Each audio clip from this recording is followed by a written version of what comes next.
Acesse 3rlab.com.br e veja o que podemos fazer por você.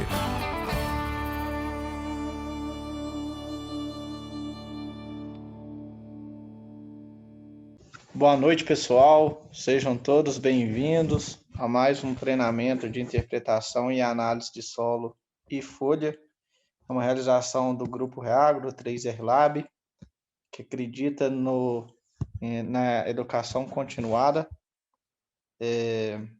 Hoje teremos a palestra do mestre Alessandro Alvarenga, que vai estar falando um pouco mais para vocês, em torno de 30 a 40 minutos, e depois abriremos o espaço para perguntas. Todo mundo que tiver pergunta, favor fazer a pergunta na caixa QIA, ok? Perguntas direcionadas ao professor, favor fazer na caixa QIA.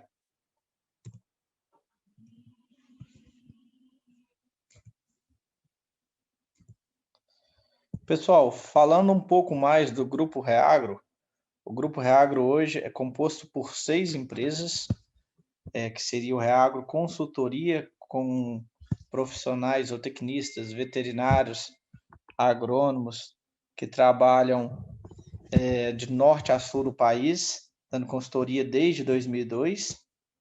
Atrelado à consultoria, nós temos o Reagro Ensino, que é a Faculdade Reagro, onde nós temos cursos de capacitação, de gestão, todos voltados para o agro.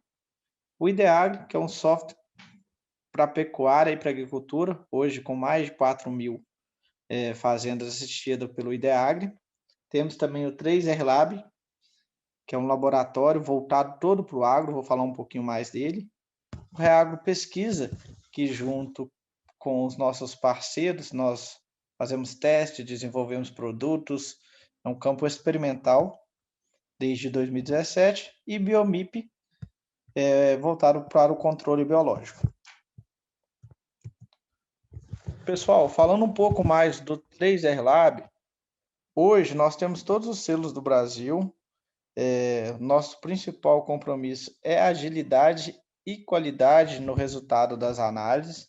Nós fazemos análise de silagens, solos, minerais, rações, calcário, gesso, feno, pré-secado, água, folhas, cama de composto e fertilizantes. Eu vou estar de plantão. Quem precisar, qualquer dúvida a respeito do laboratório, pode me chamar pelo contato 35 99964 2392. Eu peço também que siga nossas redes sociais, tanto Instagram, Facebook, YouTube. Nós sempre estamos colocando conteúdos produtivos voltados para o agro, ok?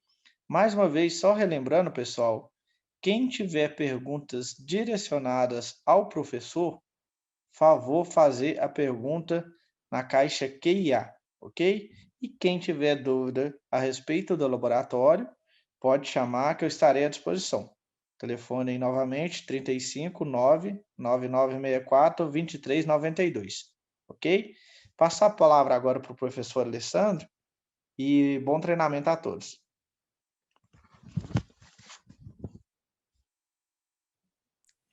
Boa noite, todo mundo me escuta? Ok, Alessandro. Eu vou Beleza, parar de Marcos. compartilhar aqui Isso. já, viu? Obrigado. Ok? Ok, Alessandro. Então, boa noite a todos. Eu me chamo Alessandro. Como o Marcos já apresentou, eu sou engenheiro agrônomo. Faço parte da equipe de agricultura de grãos do Reagro, tá certo? E na noite de hoje aqui, pessoal, qual que é o nosso intuito, né?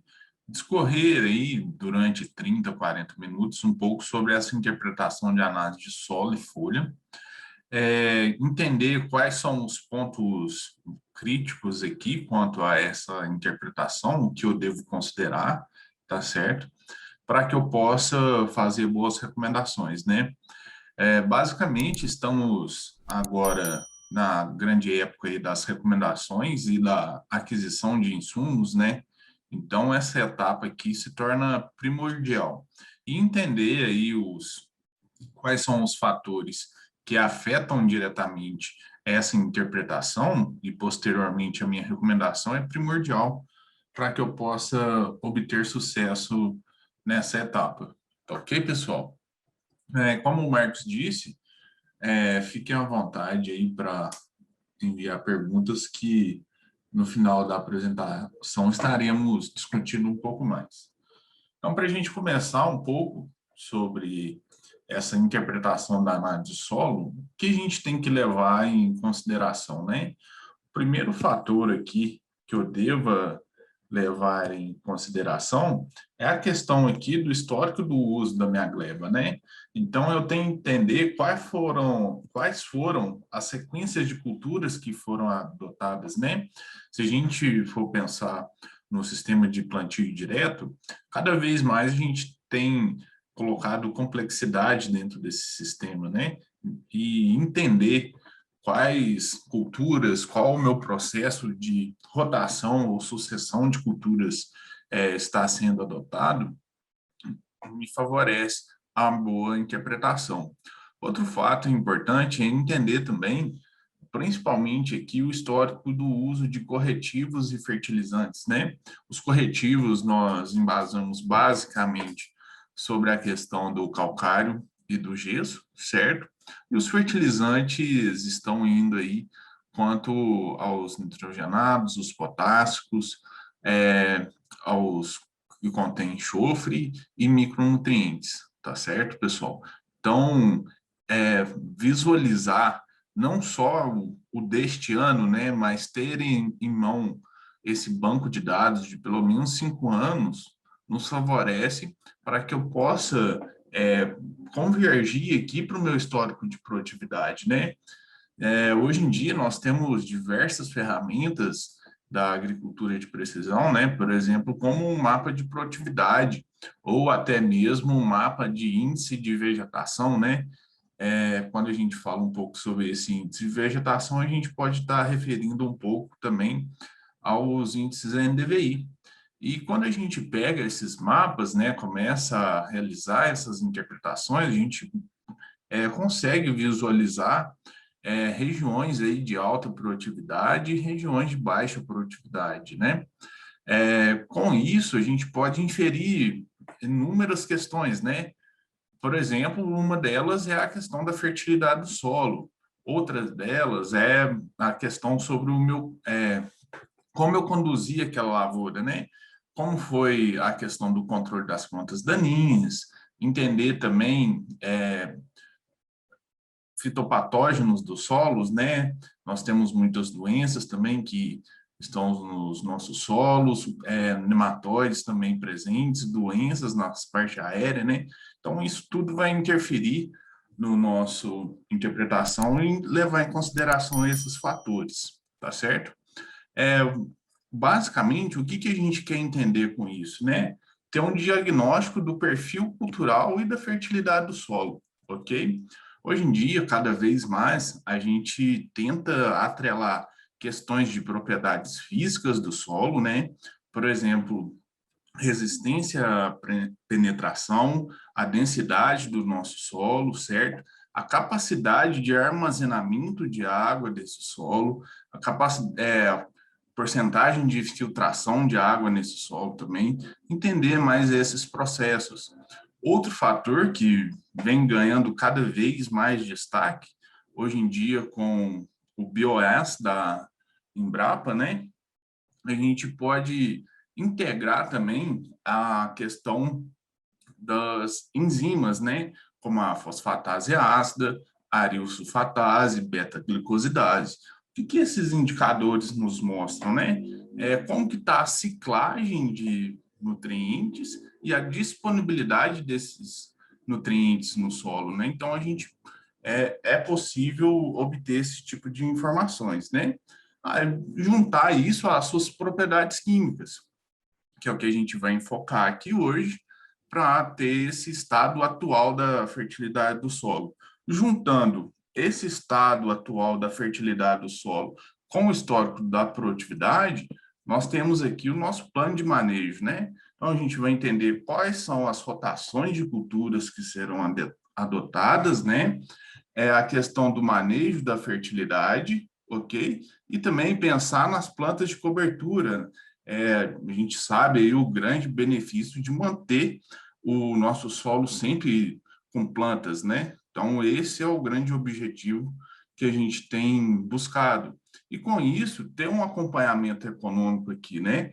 Porque uma fazenda, uma empresa, ela vive de lucro. Então, eu adotar estratégias aqui de rotação de culturas, uso de plantas de cobertura, manejo de fertilidade, fazer uma construção de perfil do solo, vai me favorecer com que eu tenha uma lucratividade dentro desse meu sistema de produção, tá ok? Então, basicamente, o que a gente vai visualizar aqui hoje são as propriedades químicas desse solo, né? E como que isso pode impactar no meu manejo da fertilidade, né?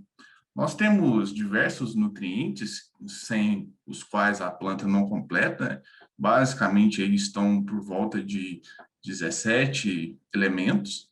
Nós temos 3 elementos que estão disponíveis para a gente na forma de grátis, né? Esse aqui seria o CO2 e o H2O, né? Então, esses elementos aqui entram através da fotossíntese, né? E esses elementos aqui entram a água aqui pela solução do solo, basicamente, né? E na solução do solo que contém os nossos nutrientes que são essenciais. Nós dividimos aqui uma parte de macronutrientes, certo? E uma parte de micronutrientes. Por que a gente tem essa subdivisão, tá? Nós temos essa subdivisão pelo seguinte fato: aqui a gente tem uma grande demanda, normalmente essa demanda girando em torno de quilos por hectare, certo? E aqui, alguns não, né, mas a maioria pode me gerar uma demanda aqui em gramas por hectare, tá certo, pessoal? Então, dentre os macros, nós temos o nitrogênio, o fósforo, o potássio, ok? Temos o cálcio, o magnésio também, e também nós temos esse elemento aqui, que é muito importante, o enxofre, tanto aí para as nossas pastagens, para o nosso cultivo de soja, é um elemento muito importante. Dentro dos microelementos, né, nós podemos destacar aqui a questão do boro, que ele está diretamente relacionado ao desenvolvimento radicular das culturas aí, né?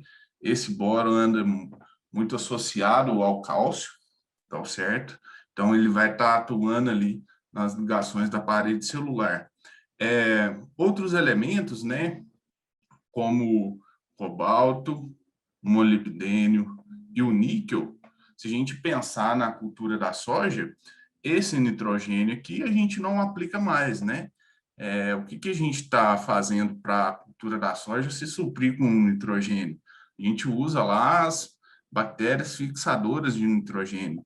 Para que elas tenham um bom desempenho, a gente precisa de ter esses microelementos aqui que vão estar atuando nessa rota aí da fixação biológica do nutriente. Então, eu tenho um solo bem balanceado, né, com uma boa disponibilidade de nutrientes, isso aí já é um grande indicativo para que eu possa obter altas produtividades. Tá certo, pessoal?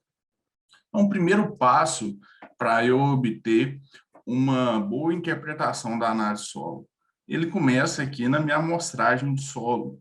Eu queria trazer aqui com vocês que, por exemplo, eu estava estudando um pouco mais sobre isso, né, entendendo qual que é o impacto dessa amostragem, e a gente vê cada vez mais as janelas de produção aí nossas estão mais estreitas, né? Então o produtor quer colher aí a sua primeira safra e logo plantar a sua segunda safra, e não acaba sobrando muito espaço aí para realizar essa amostragem do solo, né?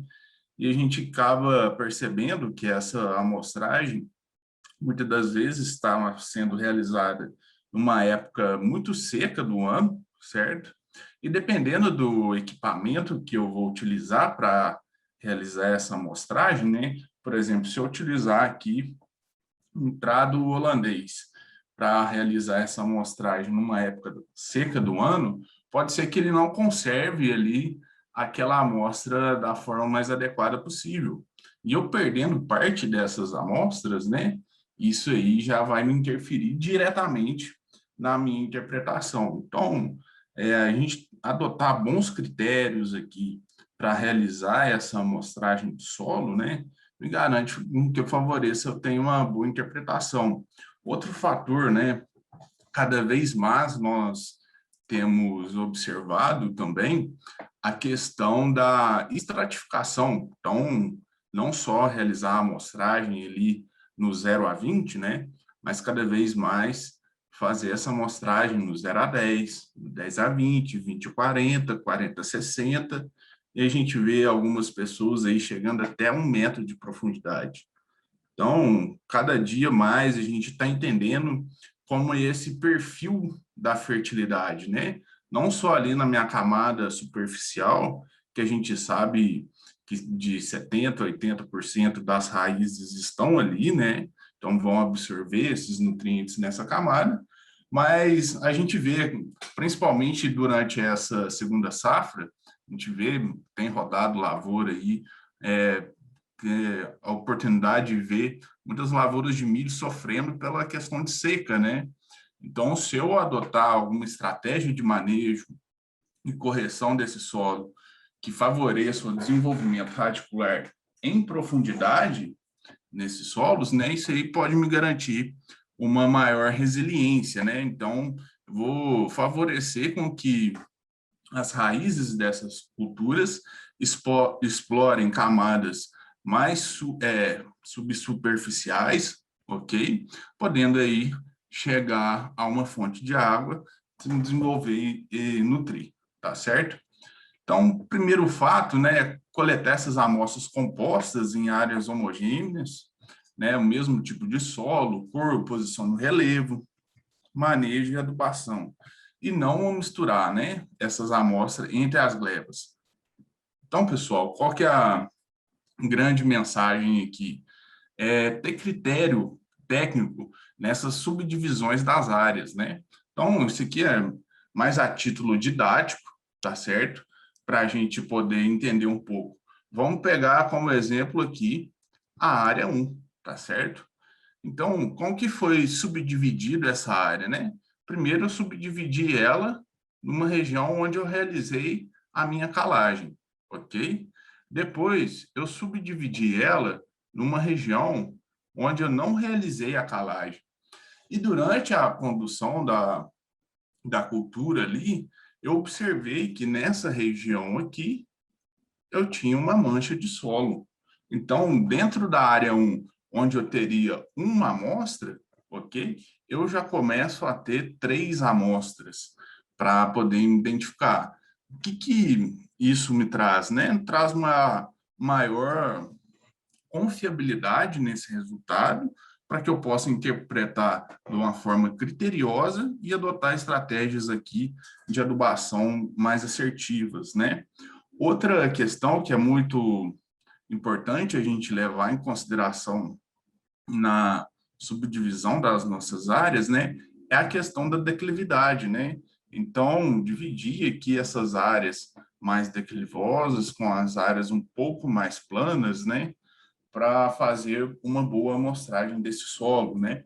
Eu sei que aqui, por exemplo, se eu realizar alguma adubação a lanço nessa encosta aqui, eu tenho um grande risco de perder esse nutriente, né, na forma superficial, né, por erosão superficial. E esse nutriente pode vir parar aqui nessa minha região 4. Então, entender esses fatores inerentes à topografia do meu terreno é primordial também. Ok, pessoal? Então, pensando um pouco isso, né, eu tenho alguns equipamentos para realizar essa amostragem do solo, ok? Nós temos aqui a questão do trado holandês, tá? Para poder fazer essa amostragem do solo. Nós temos aqui a sonda também, ela pode ser deste formato ou desta forma aqui, como é muito comum a gente observar o pessoal realizar essas amostragens, tá certo? Nós temos aqui um equipamento que é a nossa barreta para realizar essa amostragem de solo também. E eu gosto de falar que grande parte aí das nossas amostragens de solo, né, ainda é realizada aqui com esse equipamento, o enxadão. O que eu queria destacar aqui para vocês? Quando for utilizar um equipamento como o enxadão, né, que não é próprio para amostragem de solo, que tem muito critério, tá certo, pessoal? Pois na hora da gente manusear esse equipamento para essa amostragem, pode ser que, por exemplo, eu estou imaginando, vamos pensar aqui que eu coletaria até 20 centímetros de profundidade. Só que até então, eu fiz um corte lá, que em vez de eu coletar esses 20 centímetros, eu vou coletar apenas 10 centímetros, né? E na hora de eu fazer essa interpretação, eu vou levar em consideração que eu coletei de 0 a 20, mas, na verdade, aquela amostra me representa a camada de 0 a 10. Então, é ter esse critério técnico na hora de realizar essa amostragem de solo, né? Hoje em dia, nós vemos muita questão também sobre a amostragem de solo georreferenciada, né? Ou muito conhecida aí vulgarmente como agricultura de precisão. Então, nós temos aí um maior número de amostras de solo e para poder facilitar um pouco essa amostragem de solo, né? Ter uma escalabilidade melhor, então nós temos alguns equipamentos, né? Como os amostradores hidráulicos acoplados aqui ao quadriciclo, certo? Ou o uso da ferramenta aqui, uma furadeira BT, né? Então, são algumas ferramentas que vieram para nos auxiliar com essa amostragem, tá certo? E eu devo ter muito critério também. A gente pode observar que alguns equipamentos, né, como aqui o caso do trado holandês, eu tenho um maior volume de solo sendo coletado, né? E normalmente eu tenho aqui uma profundidade aqui fixa, né? Ela está variando aqui por volta de 20 centímetros. Aqui eu já vou coletar com outro tipo de material, que é uma rosca, né? E essa rosca não me garante um grande volume de solo a ser amostrado. Então, o que eu tenho que chamar a atenção aqui? Que dependendo, eu vou ter que aumentar o número de subamostras para compor aquela minha amostra composta, né? Mas o que é isso, né? Subamostras e amostras compostas. Vamos entender aqui. Então, vamos pegar uma gleba comum, tá certo? Vamos pegar essa gleba aqui. Normalmente, a gente coleta 20 subamostras por área para ter uma representatividade, né? Então, vou entrar na minha área, eu coleto aqui, coleto aqui, coleto aqui, vou andando de zigue-zague até chegar no meu ponto 20 e coletar essas 20 amostras. Se eu for dividir, realizar a estratificação dessa amostragem do solo, é importante que eu leve para o campo também um balde identificando, essa balde aqui vai receber a amostra do 0 a 20. Esse balde vai receber a amostra do 20 a 40 e esse balde do 40 a 60, ok? Então, eu tenho que levar em consideração estas questões, tá certo? Em culturas perenes, né, normalmente a gente realiza essa amostragem aqui na projeção da copa da planta. Por que a gente realiza essa amostragem nesse sentido, né? Pois é nessa faixa aqui que eu realizo a minha adubação. Então, por isso que eu realizo essa amostragem na minha projeção, tá certo? Hoje em dia, a gente vê cada vez mais, não só na cultura de grãos, o pessoal trabalhando aí com plantas de cobertura, mas nas culturas perenes também o pessoal tem trabalhado com plantas de cobertura. Então, alguns técnicos utilizam aí realizar a amostragem na entrelinha. Da mesma forma que a gente anda de zigue-zague nas culturas anuais, né, como soja, milho, feijão e trigo, nas culturas perenes nós também vamos andar em zigue-zague, como está explicitado aqui, só que, entretanto, nós vamos alternar as ruas de plantio, né? Então, a cada 2 ruas de plantio aqui, eu posso vir realizando a minha amostragem. Já para as amostragens aqui com agricultura de precisão, nós temos o nosso ponto central, onde ele é georreferenciado, eu sei, chegar até esse ponto por meio de um GPS, né?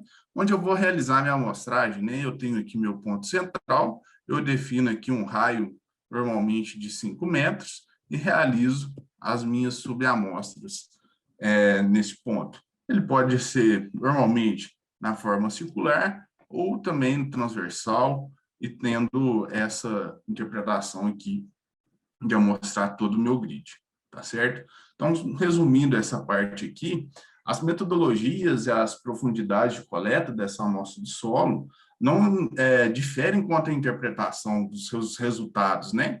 Quando eu quero fazer uma recomendação de adubação ou correção desse solo, né? E solos que recebem fertilizantes e corretivos em superfície, né? Então, aqui vale a pena eu realizar essa estratificação, pois se eu fizer uma amostragem de 0 a 10 e 10 a 20, eu vou observar que normalmente nessa camada, quando eu realizo essa prática de adubação, eu vou ter um teor maior de nutrientes do que na camada de 10 a 20. Então, essa estratificação é necessária para eu entender como está a distribuição da fertilidade do solo no perfil, tá certo? Então, fiz minha amostragem do solo, identifiquei o meu saquinho, encaminhei para o 3R Lab.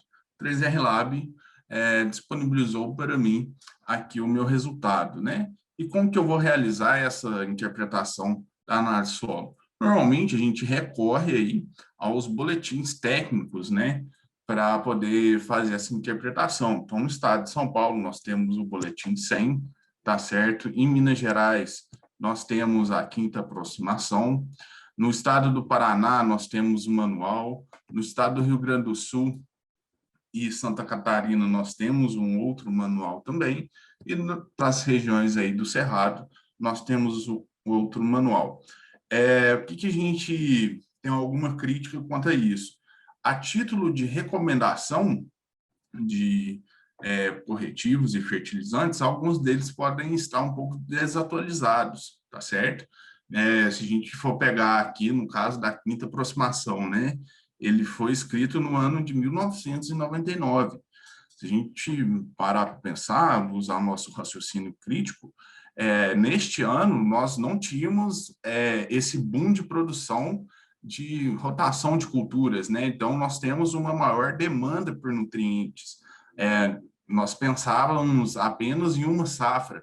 Hoje em dia, nós estamos pensando na safra, na safrinha, e se tiver possibilidade, eu faço a 3ª safra também, né? Alguns produtores têm utilizado o sistema de integração lavoura-pecuária, né? Ou até mesmo a rotação de culturas aí para essa 3ª safra. Então, a minha demanda por nutrientes, ela aumentou, né? Mas para eu identificar qual é o teor adequado daquele nutriente no solo, todos esses boletins que nós estamos observando aqui são bons para que eu tenha uma boa interpretação. E como que eu transformo esse solo de baixa fertilidade em áreas de alta produtividade, né?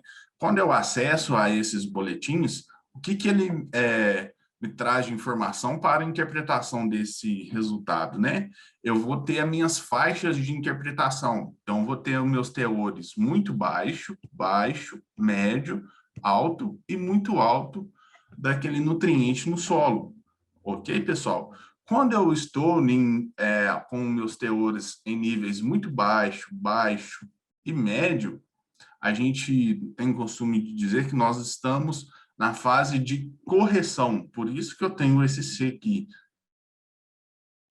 o meu solo. O que eu estou fazendo aqui? Estou visando uma adubação onde eu vou sair dos meus teores muito baixo até chegar a um nível crítico. O que é esse nível crítico? É o teor mínimo de nutriente que eu quero ter no meu solo, que me possibilita ali obter mais ou menos 90% da minha produtividade relativa, ok? Então, quando eu estou realizando um planejamento de adubação, Eu quero manter pelo menos aquele nível crítico, ou seja, aquele teor mínimo que eu tenho que ter no solo para me garantir aí 90%. Após chegar a esse nível crítico, né, nós temos a nossa fase de manutenção, por isso ela está representada pelo nosso M aqui. O que que eu quero? Eu já cheguei no meu nível crítico, ou seja, eu já tenho aquele teor mínimo que vai me garantir esse 90% de produtividade. Só que o que eu vou pensar aqui? Aqui eu vou adubar a planta, né? Então, entra alguns conceitos de extração e exportação, né? Só para a gente exemplificar, extração é aquela quantidade de nutrientes que a planta vai extrair do nosso solo, ok? Para ela completar todo o seu ciclo de vida, ok? E exportação é aquela quantidade de nutrientes que a planta vai exportar da minha área. Como que a planta vai exportar esses nutrientes da minha área? Através dos seus grãos, né? Dos grãos colhidos. Então, o que que a gente pensa aqui nesse momento de fazer essa recomendação? Eu vou visar uma adubação por exportação, ou seja, qual é a quantidade de nutriente que eu devo colocar para produzir 1 tonelada. Então, eu vou considerar, estou falando 1 tonelada aqui, mas cada um tem as suas expectativas de produtividade, né? Então, se eu quero atingir 80 sacos de soja, ou se eu quero atingir 180 sacos de milho, eu consigo acessar tabelas, né, que nos traz essa informação sobre a exportação. Depois eu tenho, quando eu estou na fase aqui, onde eu tenho muito alto, né, eu faço uma adubação de reposição, né, pensando aqui só na planta, que é basicamente essa exportação também, ok? Então, seguindo, como eu gosto de fazer essa interpretação? Eu gosto de categorizá-las em grupos, tá ok, pessoal? Então, o primeiro grupo que eu gosto de categorizar e analisar no meu resultado, a análise do solo, tá certo? É a questão da acidez do solo. Então, quando eu estou falando de acidez do solo, eu estou falando em pH, teores de alumínio, ou H mais Al, ou saturação por alumínio, ok? Quais são esses componentes de acidez no solo, né? Eu tenho a acidez ativa, que eu vou ler por meio do meu pH do solo, ok? Eu tenho a minha acidez trocável. Como que eu interpreto isso? Através dos teores de alumínio no solo, ok? Então, mede aqui o meu alumínio trocável que eu tenho no meu solo, tá certo? E eu tenho a minha acidez potencial, né? Então, mede aqui meus íons H+ ligado essa com uma ligação covalente ao solo, né? Então, eu vou ter os resultados aqui de H mais Al, ou seja, eu estou medindo a minha acidez potencial do solo, né? O poder tampão.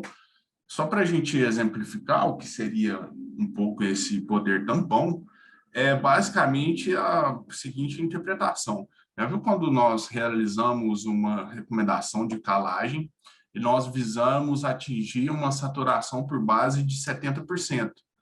E eu pego a minha análise do solo e essa saturação por base está por volta de 50%. Eu aplico lá a dose recomendada e, em vez de atingir os 70%, eu atingi ali por volta de 60%. Então, o que não fez com que eu desse esse gap aí de sair dos 50 para os 70, muitas das vezes está associado a esse poder tampão. Então, o solo tem uma capacidade de resistir aí à correção do pH desse solo, tá certo? Então, esse teor de H mais Al, ele traz para nós esse tipo de interpretação. Outro fator, né, a questão do pH com a disponibilidade desses nutrientes, né? Se a gente for observar, o alumínio que eu quero que ele seja zerado no meu solo, quando eu trabalho com a faixa de pH aqui de 6 a 6,5, eu consigo seus menores índices, né? Então, por isso que eu quero trabalhar nessa faixa de pH, ok? Para os demais nutrientes, né? Potássio, cálcio, magnésio, nitrogênio, enxofre e boro, fósforo, molibdênio e cloro, quando eu estou nessa faixa aqui de 6 a 6,5, nós podemos observar que eu tenho aqui a minha faixa ótima de disponibilidade desses nutrientes. Entretanto, para alguns micronutrientes, como ferro, cobre, manganês e zinco, à medida que eu aumento esse pH, certo? Eu tenho a tendência a reduzir esses teores aqui. Mas são elementos, né? Como a gente pode ver, cobre, manganês, zinco. Eu posso realizar uma adubação,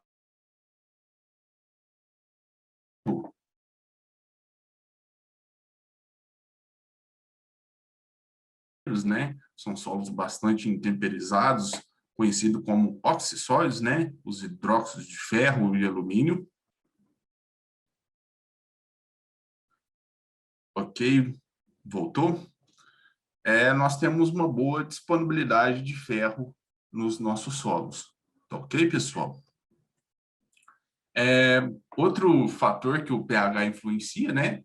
Eficiência no uso desses nutrientes. Então, a gente tem lá o nosso uso de nitrogênio, fósforo, potássio, enxofre, cálcio, magnésio.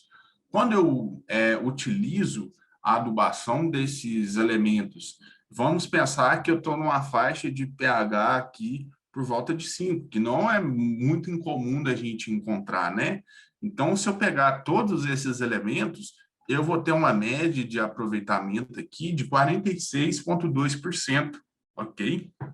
Quando eu venho para o meu pH na faixa dos 6,5, eu já tenho uma média de aproveitamento aqui de 93,8%. Então, eu trabalhar em faixas de pH ideal aqui me garante um melhor aproveitamento do uso desses elementos também, né? Se a gente for parar para pensar, o custo aí com o uso de fertilizantes pode estar representando aí na ordem de 40 a 50% aí do meu custo de produção, né? Dependendo de como eu estou realizando esse manejo. A questão do alumínio, né? A gente sabe que é uma barreira química ao crescimento radicular. Então, essa imagem é bem didática para que a gente possa observar. Isso aqui não foi no solo, mas foi numa solução nutritiva, né? Solução nutritiva onde eu não tenho alumínio, ok? Aqui é negativo de alumínio. E aqui eu tenho uma solução nutritiva onde é positivo para alumínio. E olha o que acontece, né? Olha o desenvolvimento dessa raiz. É lógico que eu não quero que eu tenha uma raiz desenvolvendo dessa forma, né? A gente pode ver que é uma raiz que tem menor vigor, né? Essa raiz não vai crescer em profundidade para passar esse período de seca e absorver nutrientes, né? Vai ficar bem na camada superficial. E outra questão, né? Pode haver extravasação aqui do subcelular, né? Então, posso romper a parede aqui da raiz das minhas plantas, ok? Então, quanto a valores de alumínio, a tolerância é zero. Então, o alumínio que eu quero enxergar lá no resultado da análise do meu solo é zero, não tem outro número, e quando a gente for discutir e realizar esse planejamento, é uma questão que é inegociável, né? A gente não pode negociar essa resultado na análise dos nossos solos. Quanto à interpretação do pH, né? Quando eu tenho valores de pH abaixo de 4,5, indica a falta de cálcio e magnésio. Esses dois elementos, principalmente, eles vão vir através do calcário, né? E o calcário vai me ajudar a corrigir teores de cálcio, magnésio e também corrigir um pouco na minha faixa de pH. Eu vou ter altos teores de alumínio, esse calcário vai inibir a ação desse alumínio também, tá certo? E eu tenho grande fixação de fósforo, né? Então, uma das grandes formas da gente se perder fósforo no nosso solo é através dessa fixação, ok? E pH acima de 7 pode ocasionar algumas restrições na disponibilidade dos micronutrientes, né? Como a gente disse lá naquele gráfico anteriormente. Posteriormente à avaliação da acidez do solo, eu gosto de estar olhando para o tamanho da caixa do solo, que eu tenho que entender qual que é a capacidade que aquele solo tem de armazenar nutrientes, ok? Não adianta eu fazer um dimensionamento por exemplo, vou fazer uma adubação com 500 quilos de cloreto de potássio. Mas será que o meu solo tem aquela capacidade de armazenar todos esses nutrientes? Ou eu vou perder por lixiviação, ou eu vou perder por uma erosão? Então, eu tenho que fazer esse bom dimensionamento também. Então, para fazer esse dimensionamento do tamanho da caixa do solo, né, eu vou estar olhando questões aqui como matéria orgânica, a minha CTC efetiva, que aqui no resultado do 3R Lab, ela é representada por esse T minúsculo, a minha CTC potencial, minha saturação por bases, os meus teores aqui de argila, silt e areia, né? Então, o que é essa CTC, né? É a caixa do nosso solo, ou seja, o nosso armazém, tá certo? Eu costumo dizer, né, só para a gente fazer uma associação, o produtor rural é o único profissional que eu conheço que literalmente enterra dinheiro. Como que ele enterra dinheiro? Ele vai enterrar com o uso de práticas aí de calagem, com a prática da gessagem, com a prática da fosfatagem, com a prática da potassagem. Então, adotando esses métodos, o produtor está enterrando dinheiro. Então, ele está armazenando esse dinheiro dele. Por quê? Porque ele quer colocar uma quantidade ali de nutrientes, tá certo? Para garantir uma resiliência, ou seja, uma capacidade de suporte, uma capacidade de tamponamento na minha produção, tá certo? Ele quer ter condições que, quando for semear a sua cultura, ela se desenvolva bem e tenha boas produtividades, tá certo? Então, de forma geral, ela regula aqui a minha liberação de nutrientes na forma disponível para as plantas, tá ok? Aqui só para a gente entender, né? Então, eu tenho uma partícula do solo, que seja lá a minha argila ou matéria orgânica, e na superfície dessa partícula de solo vão se ligar lá o meu cálcio, o magnésio, o potássio, tá certo, pessoal? Aqui também vai se ligar o hidrogênio, o alumínio também, que é prejudicial. Então, essa minha CTC, ou meu armazém do solo, serve para isso, para que eu possa realizar o dimensionamento da minha caixa ou do meu armazém, ok? Alguns indicadores, né? Quando eu tenho uma CTC menor que 8 centimol por decímetro cúbico, pode ser um indicativo que eu tenho um alto teor de areia, uma maior lixiviação de nitrogênio e potássio, ok? Eu tenho uma baixa capacidade de agregação desse solo. O que é capacidade de agregar, né? É a capacidade de formar essa partícula, esse colóide aqui do solo, ok? De estar aderido às raízes também.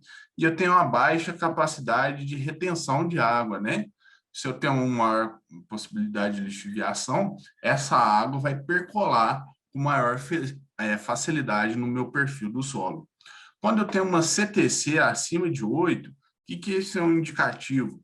Um indicativo que eu tenho um solo com alto teor de argila, eu tenho uma maior capacidade de reter nutrientes, ok? Então, eu vou ter mais partículas de solo aqui que vão estar atuando nessa fronteira, ok? Eu vou ter uma alta capacidade de agregação desse solo, se ligar aqui às raízes dessa planta, e uma alta capacidade de retenção de água, né?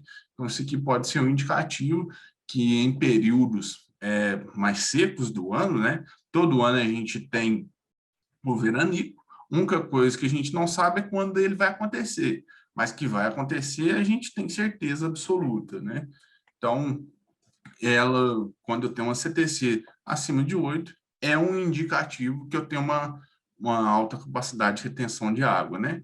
Então, por exemplo, a título de curiosidade, se eu vou arrendar uma área ou se eu vou comprar uma fazenda, um indicativo para isso é realizar essa análise do solo. E na análise do solo vem lá os meus valores de CTC. Então, eu tenho uma fazenda onde eu tenho uma CTC de 12 centimol, e eu tenho uma fazenda B, onde eu tenho uma CTC de 5 centimol, né?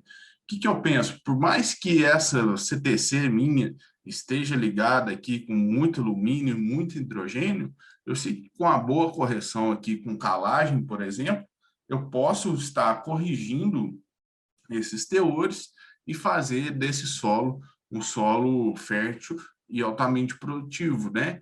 Já na fazenda B, por mais que eu tenha uma CTC baixa, eu sei que eu não posso fazer grandes aportes de manejo nutricional, ok? Eu vou ter que pensar em parcelamentos, subdividir essa minha dose, tá certo? Para garantir o fornecimento de nutrientes e o desenvolvimento das plantas, aqui para que eu tenha alta produtividade, ok? E como que eu calculo essa CTC, né? Primeiro, eu tenho a minha soma de bases, que é os meus valores de cálcio, magnésio e potássio, isso aí está tudo na nossa análise solo. Alguns laboratórios aqui consideram a questão do sódio também, tá certo? Não são todos, mas alguns podem levar isso em conta, tá certo? Após feito o cálculo da minha soma de base, eu tenho o cálculo da minha CTC efetiva. O que é? Nada mais é que a minha soma de base, que é os meus valores de cálcio, magnésio, potássio, e também pode entrar aqui na conta o sódio, mais o valor de alumínio que eu tenho lá na minha análise de solo, tá certo? E depois eu tenho a minha CTC potencial, né? Aqui é o meu Tzinho e aqui é meu Tzão. Aqui é os valores de cálcio, magnésio e potássio. Pode levar em consideração aqui o sódio. Lembra que eu falei do H mais AL com vocês? Então, esse H mais AL vai entrar aqui no cálculo da minha CTC potencial. O que é essa CTC potencial, né? Qual que é a capacidade máxima que aquele solo tem de armazenar esses nutrientes? Tá certo, pessoal? Outro indicador é a saturação por base. O que é a minha saturação por base, né? É o quanto que eu tenho de cálcio, magnésio e potássio. Lembra lá que eu falei da minha soma de base? Eu vou dividir pela minha CTC potencial, certo? E multiplicar por 100. Então, por exemplo, eu tenho uma saturação de base de 20%. Ou seja, dentro lá daquela minha CTC, tenho 20% ocupado aqui com bases, né? Então, a gente declara aqui isso como um solo um pouco pobre, né? Não tem tantos nutrientes. Depois eu tenho um exemplo aqui que eu tenho um V de 50%, né? Então, eu tenho 50% ocupado aqui com potássio, magnésio e cálcio, tá certo? Depois eu tenho um V de 80%, né? Onde eu tenho 80% daquela minha CTC ocupada aqui, potássio, cálcio e magnésio. O que eu quero? Quanto mais próximo disso aqui, melhor, ok? Só que eu tenho que levar em consideração? Cuidado com isso, pessoal. Nem sempre, eu tenho uma CTC de 60, quer dizer que é uma melhor que uma CTC de 70, né? Uma V% de 60%, nem sempre quer dizer que é melhor que uma V% de 70%.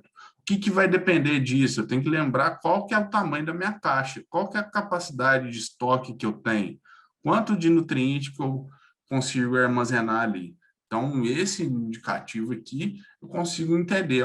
Por exemplo, aqui eu tenho teores de alumínio. Eu posso fazer uma prática de calagem aqui e corrigir isso, certo? E, depois de algum tempo, chegar nessa condição aqui com uma saturação por base de 80%. Outra questão, a gente tem a matéria orgânica, né? A matéria orgânica é o único fator que consegue atuar nos nossos 3 pilares, né? Ela atua aqui em funções biológicas, físicas e químicas, que é o que nos interessa aqui à noite de hoje. Como que ela vai nos auxiliar aqui quimicamente, né? Primeiro, na minha CTC, certo? Que é a minha capacidade. Então, a matéria orgânica é a única que tem capacidade de aumentar a minha CTC. Ela vai regular aqui também questões de pH do solo e agregação dessa matéria orgânica aos minerais do solo, né? Fazendo com que eu tenha uma maior resiliência. Outro fator é entender se eu tenho um solo argiloso, um solo arenoso. Então, por meio desse triângulo textural aqui, ok? Eu consigo ver isso. Então, vamos pegar aqui. Eu tenho um solo que eu tenho 50% de areia, um solo que eu tenho 50% de argila, tá certo? e eu tenho aqui por volta de 10% de silt. Então, começo a cruzar essas informações, eu vejo que eu caio aqui, tá certo? Então, eu consigo entender que eu tenho um solo argiloso. Então, é dessa forma que eu começo a realizar essas interpretações, tá ok? Outra forma aqui é a questão das bases e suas relações. O que são as bases, né? São os meus teores aqui de potássio, cálcio e magnésio, ok? Aqui no resultado 3R Lab, eu tenho potássio tanto em centimol de carga por decímetro cúbico, como em miligrama de carga por decímetro cúbico. E outro fator que é muito importante é entender o quanto que esse cálcio está participando dentro da minha CTC, o quanto que esse magnésio está participando e o quanto que esse potássio está participando, né? Então, algumas características, né? Saturação do complexo coloidal, né? Quanto maior a saturação, maior fornecimento às plantas. Como que eu verifico isso? Através do meu V%, ok? Eu tenho uma preferência, né? Então, o alumínio, ele sempre vai ter preferência em ligar. Mas se eu fornecer boas quantidades de cálcio, magnésio e potássio, eu vou conseguir obter maior quantidade desses elementos. Textura e pH do solo, assim, que é bem básico. Quanto mais ácido e arenoso, menor a minha disponibilidade de nutrientes. Ok, pessoal? E desbalance entre cátions, né? Então, excesso de cálcio prejudica a absorção de magnésio e vice-versa. Excesso de potássio prejudica a absorção de magnésio. Pelo seguinte fato, né? Quando as raízes das plantas vão absorver esses nutrientes através da solução do solo, o ponto de entrada é o mesmo para esses três elementos, né? Então, eu ter um balanço entre eles é extremamente essencial, né? Saturação por alumínio, eu quero 0. A minha saturação por potássio, a gente tem buscado trabalhar entre 2% e 5%. Saturação por cálcio, aí, entre 60% e 70%, ok? Saturação por magnésio, entre 10% e 20% no meu solo, tá ok? Para a questão do potássio, lembra que eu comentei com vocês que eu tenho tanto ele em valor de miligrama como em centimol? Então, se eu olho o meu resultado em valores de miligrama por decímetro cúbico, se eu dividir por 391, eu vou ter resultado de potássio em centimol de carga por decímetro cúbico, tá certo, pessoal? Alguns técnicos utilizam adotam essa prática aqui. Quando eu tenho uma CTC acima de 8, eu quero que eu ocupar 5% lá da minha CTC com potássio.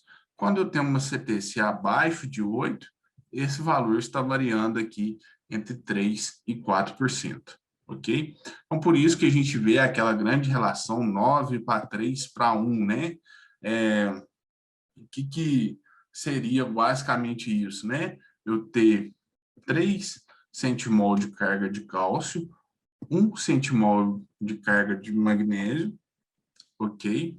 E 0,3 centimol de carga de potássio no meu solo. E essa variação pode ir do 9:3:1 até o 25:5:1. Isso aqui vai depender muito do meu solo, de como que isso está rodando, ok? Depois eu tenho meus nutrientes disponíveis, né? Que eu vou olhar questões aqui do fósforo, tá ok? Aqui, só para a gente entender, esse P disponível seria o meu fósforo Melic, e esse fósforo Perren aqui seria o meu fósforo remanescente. No 3R Lab, nós temos a grande oportunidade de realizar por duas metodologias, tanto o fósforo via Melic, tanto o fósforo via resina, tá certo, pessoal? Então, eu tenho essas duas metodologias. Vou conseguir entender os meus teores de enxofre e micronutrientes também, tá certo? Só para a gente entender, tá ok? O Melic é uma solução ácida, e para que eu possa fazer a interpretação dele, eu devo considerar o meu fósforo remanescente também. O que esse fósforo remanescente nos diz, né? Qual que é a capacidade que aquele solo tem de realizar a fixação desse fósforo? Então, é essa a resposta. E quando eu utilizo a resina trocadora de íons, é o seu valor absoluto, ok? Então, eu consigo fazer aquela interpretação da forma mais direta. Quanto ao enxofre, a gente tem verificado em camadas subsuperficiais, muito pelo fato da gente ter utilizado aí a questão do gesso agrícola, né? Que ele é um sulfato, então isso aqui tem o poder de lixiviação no nosso solo. Ele é dinâmica desse nutriente é bastante similar do nitrogênio, é um dos macronutrientes menos utilizados aí nas nossas adubações. E as deficiências, né, vêm devido aos seguintes fatos. Cada vez mais a gente tem utilizado fertilizantes concentrados sem o uso de enxofre, ok? O uso de enxofre nos defensivos também tem reduzido, e também a gente tem buscado aí cada vez mais um ambiente mais sustentável, então a gente vê uma grande tendência da redução do uso de combustíveis fósseis, né? Então, isso aí vem nos favorecer também. E com isso, a reserva de enxofre no nosso solo vem se esgotando, ok? Para a interpretação dos micronutrientes, tem uma boa amostragem de solo. Micronutrientes normalmente são necessários em quantidades muito pequenas, mas são essenciais ao crescimento das plantas, né? E essas deficiências, elas variam de regiões com base na mineralogia, clima, e pode ser corrigida aí com ajuste de pH. Outro fato é atentar aí quanto ao extrator. Alguns laboratórios do estado de São Paulo utilizam o método DTPA para cobre, manganês e zinco. Nos demais laboratórios do Brasil, o mais utilizado aqui é o MELIC. Algumas conversões, né, transformar 100 mol de carga por decímetro cúbico para milimol, eu multiplico por 10, e se eu estou aqui e quero vir para cá, eu vou dividir por 10, ok? Miligrama por litro, miligrama por quilo, ou miligrama por decímetro cúbico é o meu ppm. Esse aqui é um que o pessoal erra muito, tá certo, pessoal? Tomem bastante cuidado se eu tenho 3 ou 30 gramas, tá ok? Então, se eu tenho 3% de matéria orgânica, se eu multiplicar por 10, isso aqui vai me dar 30 gramas por quilo de solo de matéria orgânica, tá? E normalmente pH medida em cloreto de cálcio, se eu somar 0,6 unidades, eu tenho o meu valor de pH em água, tá ok? Então, aqui eu deixo com vocês uma tabela que eu desenvolvi, tá certo? Para poder realizar essa interpretação. Eu compilei de diversos boletins aí de interpretação de análise de solo e disponibilizo para vocês. O que eu tenho utilizado basicamente é essa faixa aqui do meu limite alto aqui para poder realizar as minhas interpretações, tá ok, pessoal? Só para a gente ter um resumo, né? Então, a acidez ativa aqui, eu tenho o pH em cloreto de cálcio e o pH em água, tá?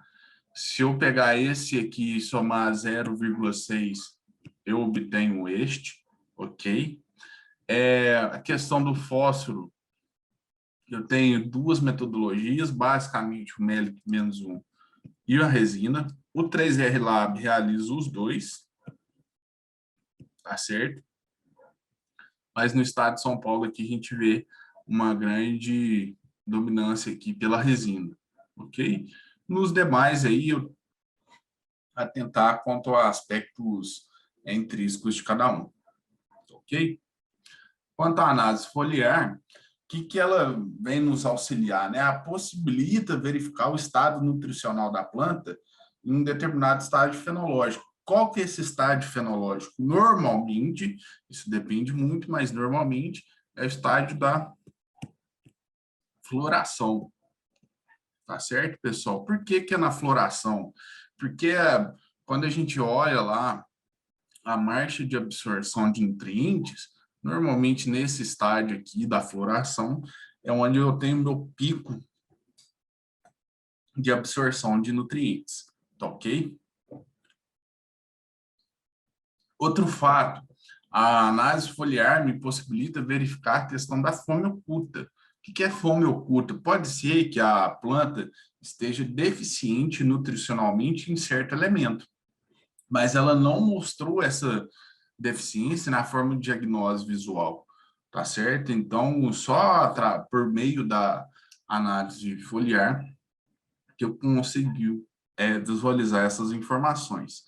E sempre adotar aí a análise foliar como aliada da análise solo para garantir e verificar se as minhas programações de adubação estão atendendo nutricionalmente as plantas ou não. Então, aqui eu tenho um quadro resumo, só para deixar com vocês, dependendo da cultura aí, qual é a época de realizar essa coleta, qual é o tipo de folha e o número de folhas que eu devo levar em consideração. A título de curiosidade, na cultura da soja aqui, né, a gente pega de cima para baixo, então eu vejo que eu tenho um trifólio querendo sair, e eu tenho aqui um trifólio totalmente expandido. Então, eu conto de cima para baixo o primeiro, o segundo, eu venho aqui nesse terceiro trifólio, destaco ele para realizar a amostragem de folha na cultura da soja, ok? Para a cultura do milho, quando eu estou lá no meu pleno florescimento, né, eu tenho a minha espiga aqui, ok? Eu tenho uma folha que sai da minha espiga e eu vou pegar essa folha que ela fica abaixo e oposta à minha espiga. Então, é esta folha aqui que eu vou estar coletando. É fácil de identificar, normalmente, se a gente for avaliar aí uma lavoura de milho, estas duas folhas aqui são as maiores folhas do milho. Então, eu vou pegar essa abaixo oposta aqui, né? Ela que eu vou estar realizando essa amostragem. Da mesma forma, eu encaminho essa amostra para o 3R Lab. O que eu gostaria de chamar a atenção com vocês, né? Acondicionar essas amostras em saco de papel de pão, tá ok?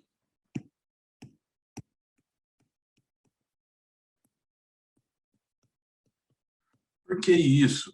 Eu vou coletar essas folhas lá no meu florescimento. Eu tenho uma alta taxa de transpiração nessas plantas. Então, assim, nesse momento que eu acabei de coletar a folha, essa folha vai perder muita água, tá ok? Se eu armazenar essa folha dentro de um saco plástico, por exemplo, pode ocorrer o fato de eu perder essa amostra. E quando eu armazeno isso dentro de um saco de papel de pão, ele permite com que tenha essa troca gasosa aí, né, que a gente fala, da água e conserva melhor essa minha amostra. Aqui para a cultura da soja, né, só para a gente entender, eu tenho utilizado esta faixa aqui para utilizar como interpretação, ok? Para os meus macronutrientes, eu tenho aqui grama por quilo de planta, e para os meus micronutrientes aqui, eu tenho a questão da miligrama por quilo, ok? Aqui para o milho, eu tenho utilizado essa faixa aqui para realizar a interpretação, a mesma questão das unidades aqui, eu chamo atenção para vocês, ok? Um fato aqui que eu gosto de falar, tem que lembrar, eu vou realizar uma diagnose visual de como está o estado ali, né? Por exemplo, se eu identifiquei um amarelecimento na minha folha, se for uma folha no baixeiro, ok? Pode ser um indicativo de deficiência de nitrogênio, pode ser um indicativo de deficiência de potássio.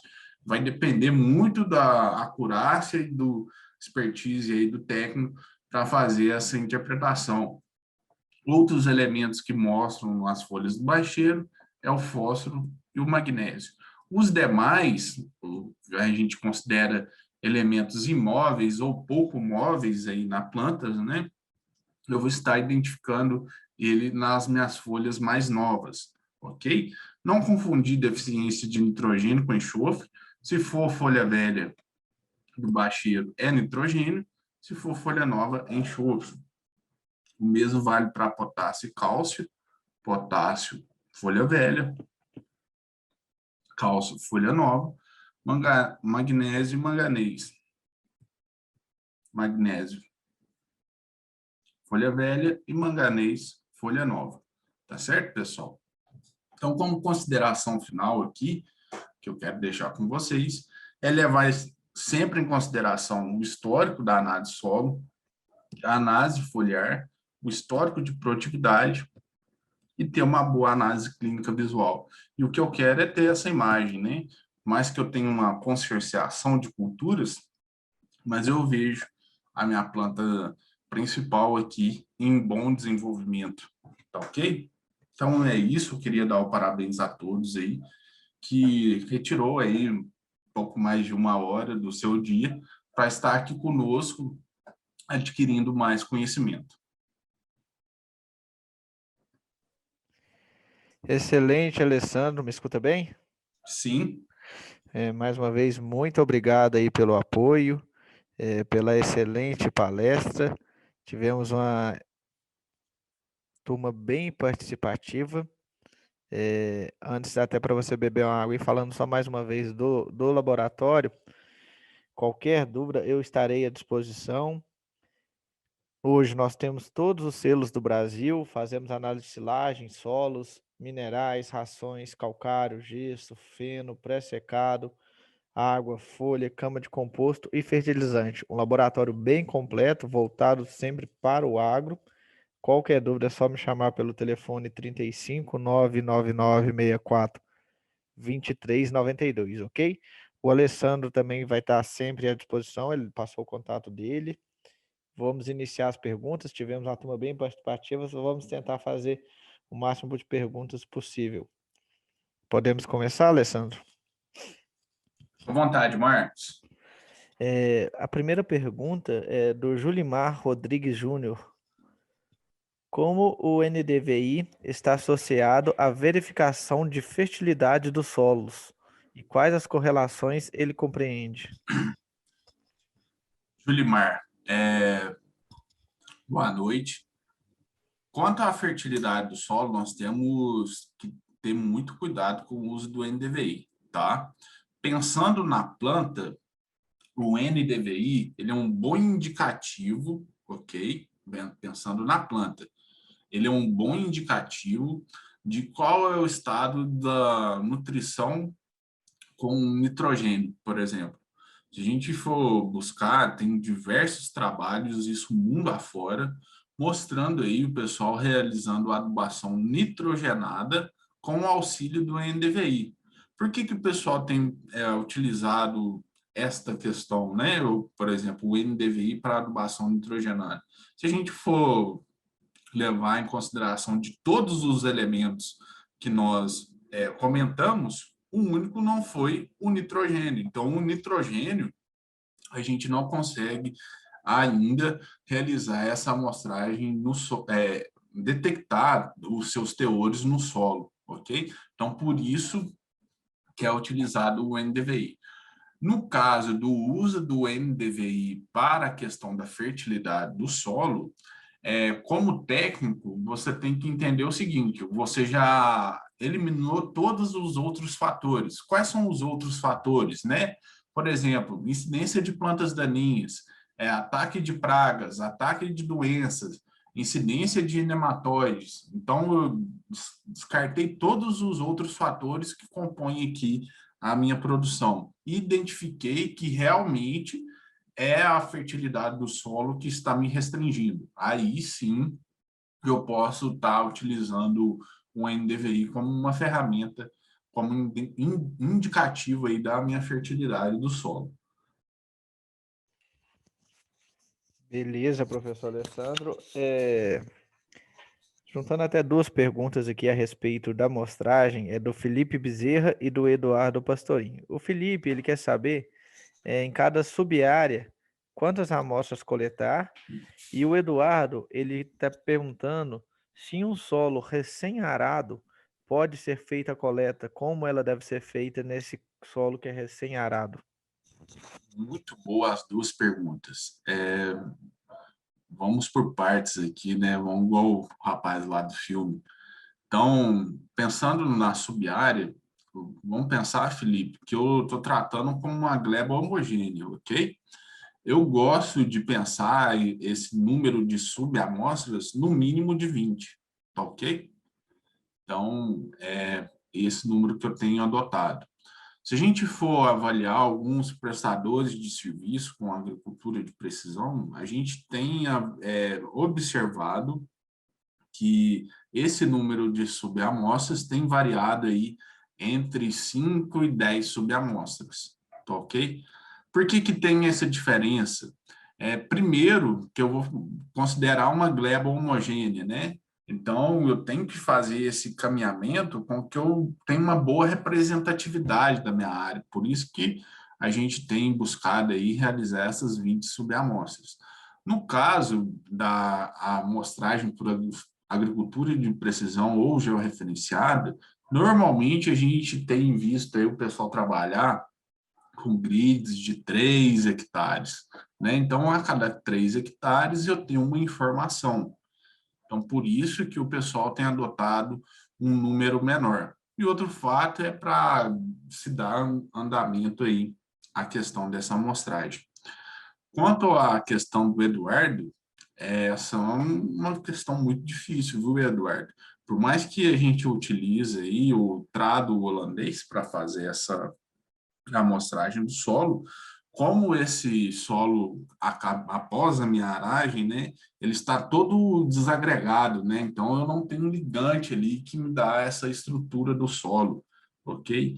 É, é difícil e principalmente se a gente for pensar em fazer uma amostragem estratificada, que eu vou perder uma grande quantidade aí de solo. Pensando nisso, tem um amostrador que conserva a minha amostra nessa situação, que é o trado de caneca, tá? Ele é um trado um pouco mais fechado, que ele consegue conservar um pouco melhor aí essa minha amostra de solo. Excelente, professor. Ainda falando a respeito da amostragem, o Jonathan, ele quer saber com qual frequência que ele deve realizar em locais, em regiões que ele aplica o plantio direto no sistema de produção. Exemplo, milho, soja e algodão. Aí, quando ele deveria fazer e qual frequência essa amostragem? Essa é uma dúvida muito comum para a gente também, né? É, Principalmente quando amostrar, né? Se eu vou amostrar depois da soja, no meio do milho, ou antes do algodão, ou no meio do algodão, né? Essa é uma dúvida muito frequente. Eu tenho que tentar escalonar essa amostragem no meu solo com que eu, medida com que eu consiga fazer toda a minha área, ok? Normalmente, a gente tem realizado essa amostragem apenas uma vez por ano, viu, Jonathan? A gente não tem visto realizar mais de uma vez por ano, e até porque, devido à complexidade do sistema de produção, né, se tem milho, soja e algodão, muitas das vezes a gente já tem adotado aí a adubação de sistema, né?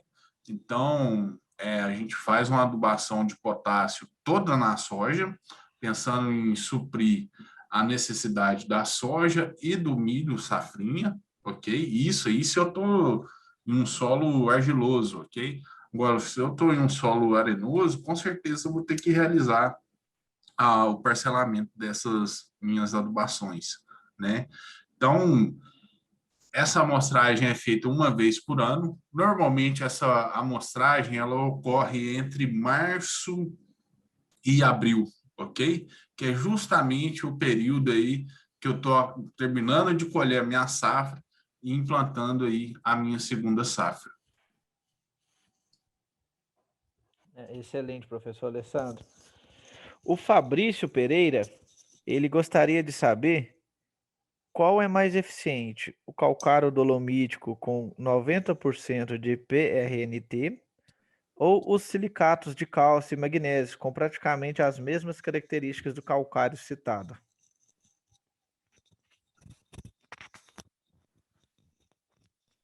O Fabrício, a gente tem que entender aqui, primeiro, o que eu quero com isso, né? Se eu for pensar em fornecimento de cálcio e magnésio, né? Eu pensar no calcário dolomítico, eu tenho um maior fornecimento de cálcio e magnésio, né? A questão dos silicatos, eu não tenho costume de trabalhar, para ser bem sincero com você, né? E outra questão, o PRNT, ele é um número que pode nos confundir também, tá ok? Porque da onde que vem esse PRNT? Primeiro, eu tenho um valor de PN. O que é o PN? É o poder de neutralização. Então, eu tenho que desmembrar essas informações. O PN é o meu poder de neutralização. Então, de 100%, eu vou neutralizar 80%. Vamos supor isso, ok? Então, é esse PN. E o outro fator que me compõe esse PRNT é a questão da granulometria. Então, quanto menor a minha granulometria, eu tenho uma maior capacidade de poder ligar esse pó, né, aos colóides do meu solo. Então, eu vou ter uma maior velocidade de reação. Então, a gente tem que tomar cuidado aí com esse PRNT e entender se eu tenho um alto poder de neutralização ou se não a indústria que está me fornecendo esse calcário ou até mesmo esse silicato, ela não está moendo muito, porque eu posso ter um baixo PN, né, um baixo poder de neutralização, e o que eles fazem para poder compensar isso, né? Começa a moer mais essa rocha para que eu tenha um PRNT aí por volta de 90%. Alessandro, a gente tem uma pergunta do Tássio agora. Ele quer saber se em solos arenosos do semiárido com baixo teor de P2O5, a utilização de fosfato natural seria uma alternativa viável a longo prazo. Pode ser uma alternativa, sim, né? A grande questão do fosfato natural seria ligado à sua solubilidade, né? E outra questão também são os teores de fósforo nessas rochas, né? A gente sabe que são teores mais baixos, né? E o principal que eu vejo é a solubilidade, tá ok? De forma geral, eu tenho gostado de trabalhar com fontes de fósforo um pouco mais solúveis, né? Como o MAP, super simples. Então, são fontes de fósforo aí que possibilitam uma maior solubilidade e uma maior disponibilidade. Posso utilizar o fosfato natural? Posso, claro que posso. Só que eu tenho que entender que muitas das vezes eu não vou ter esse fósforo disponível quando a planta precisa, né? Então, isso aí pode variar de momentos. Tá ok?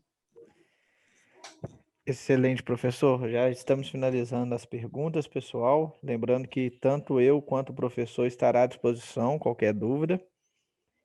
Vamos para uma pergunta do Maicon. O Maicon, supondo que temos uma análise com o pH 6,5, o alumínio está zerado, o M está zerado e 40% no V. Pode recomendar a calagem apenas para elevar os níveis de cálcio e magnésio?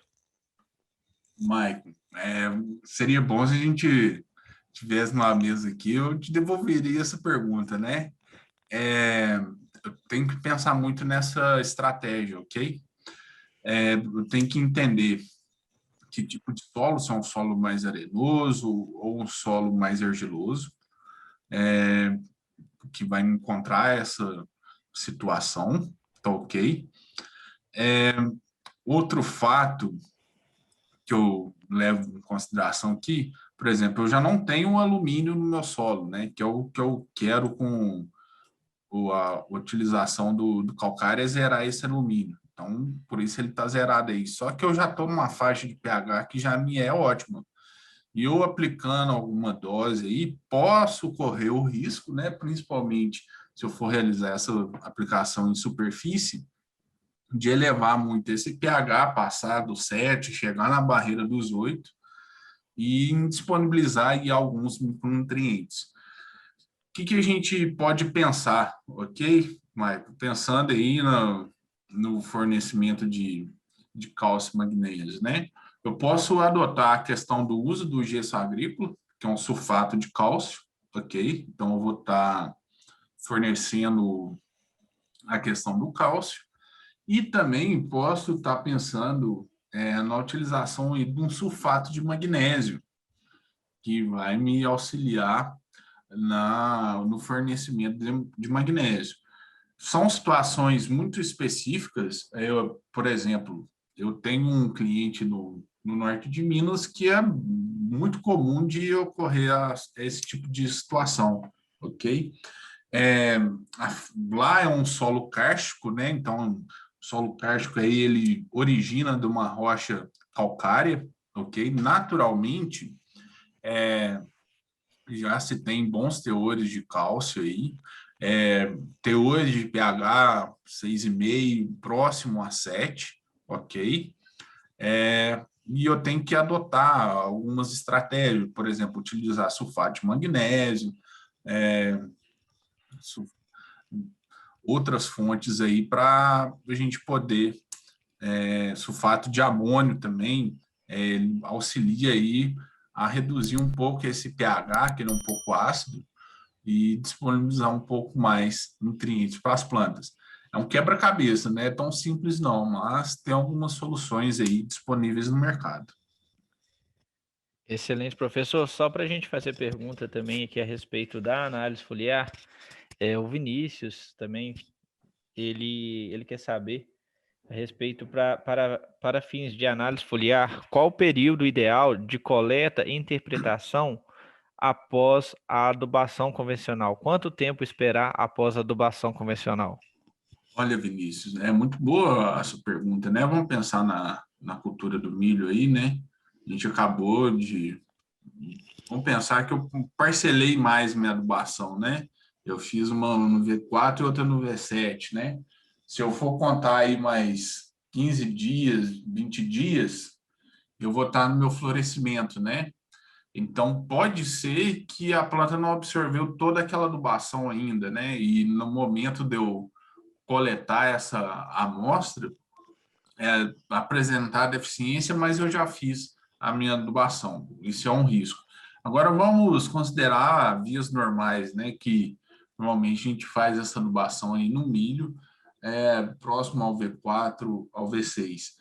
Até esse milho chegar ao seu florescimento, ele vai gastar aí mais por volta de 30 dias, né? Então já é um período que a gente considera aí para poder fazer essa amostragem, identificar se forneceu esse nutriente, né? Aí é um equilíbrio nutricional, não de manejo do solo, né? A gente está avaliando a nutrição da planta, se eu estou fornecendo a quantidade correta de nutriente naquele momento, tá?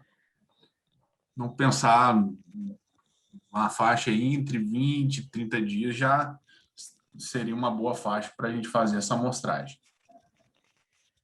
O professor Alessandro, aproveitando que você deu exemplo até de milho aí, o Eduardo Cunha, ele está perguntando, você deu o exemplo antes, milho com 2 espigas, qual que ele deve considerar na amostragem da folha? Agora está aparecendo muito, né, Eduardo? A gente sempre considera o de baixo, tá? Ou a maior espiga, que normalmente é a de cima ali, né? Que ele vai ficar alternado. Então, eu coleto a folha da espiga logo abaixo ali e encaminho para o laboratório. Porque as folhas posteriores, né? Elas ainda vão entrar numa ciclagem aí de nutrientes e tá absorvendo, ok? Professor Alessandro, a gente tem uma pergunta do André Alves aqui. Eu tenho um experimento com uma arbórea e tenho um problema com escarquilhamento, a queda de folhas novas. Já vi que o solo está com alto teor de potássio, ferro e manganês. O boro está com 0,5 e o cálcio 1,7. Esses fatores podem estar influenciando? Ficou um pouco confusa essa pergunta. Deu para entender, professor? Tem um problema de encarquilhamento e folhas de quedas novas. Isso, e ele está com teor de cálcio, ferro e manganês alto. Uhum. Ó, potássio a gente verifica nas folhas velhas, ok, André? Então, a gente vai por eliminação aqui. Ferro e manganês, normalmente a gente verifica nas folhas novas, tá ok? Diagnose visual, eu não sou a melhor pessoa para falar de diagnose em plantas arbóreas, tá? Recomendo aí estar procurando alguém que trabalhe com café ou com citros que possa estar te auxiliando, ok? Pensando em encarquilhamento, pode ser a questão do boro. Você falou que você está com 0,5 miligramas, né? Um teor aí de bora que a gente considera adequado é por volta de 1 miligrama por decímetro cúbico. Então, pode ser que seja isso. A questão do cálcio, ela dá em folha nova também, mas normalmente ele dá um amarelecimento no bordo da folha, pode gerar um encarquilhamento ou não. Então, vai depender muito dessa avaliação. O que eu recomendo? Faz uma análise foliar, tenta buscar aí uma literatura que te dê essas recomendações de níveis e teores, ok? Para você identificar se está correto ou não. Beleza, professor. Só para a gente finalizar, agradecendo a presença de todos aí, realmente uma turma bem participativa. Como eu disse, o meu contato está à disposição, do professor também tá. Uma última pergunta aqui do Marco Aurélio. Ele quer saber qual metodologia você, professor Alessandro, tem mais utilizado para a recomendação de calagem. E se você já ouviu falar do cálculo considerando a porcentagem de cálcio e magnésio na CTC, pensando em elevar os índices para 55% de cálcio no tesão e 15% no magnésio. Quem é a pessoa? Marco Aurélio. Marco Aurélio, eu tenho utilizado essa metodologia que você acabou de explicar, tá? Ou eu vou pela saturação de cálcio e magnésio na CTC, ou eu tenho buscado também teor absoluto, tá? De cálcio. Normalmente eu tenho gostado de trabalhar com teor absoluto aí em 3 e 4 de cálcio e 1,5 de magnésio. Aí faz uma relação aí para elevar esses teores. Excelente, professor. Mais uma vez, muito obrigado. Gostaria de agradecer a presença de todos, em especial o professor Alessandro pela parceria. Mais uma vez, um excelente palestra, um excelente treinamento, trazendo bastante conteúdo a todos. E quem precisar, estou à disposição. Professor, mais uma vez, muito obrigado. Uma boa noite a todos. Eu que agradeço, Marcos, e agradecer ao pessoal aí de ficar durante 1h30 conosco aqui participando. A gente vê que tivemos poucos desistentes durante a nossa rodada de perguntas. Boa noite, pessoal. Até a próxima. Acesse 3rlab.com.br e veja o que podemos fazer por você.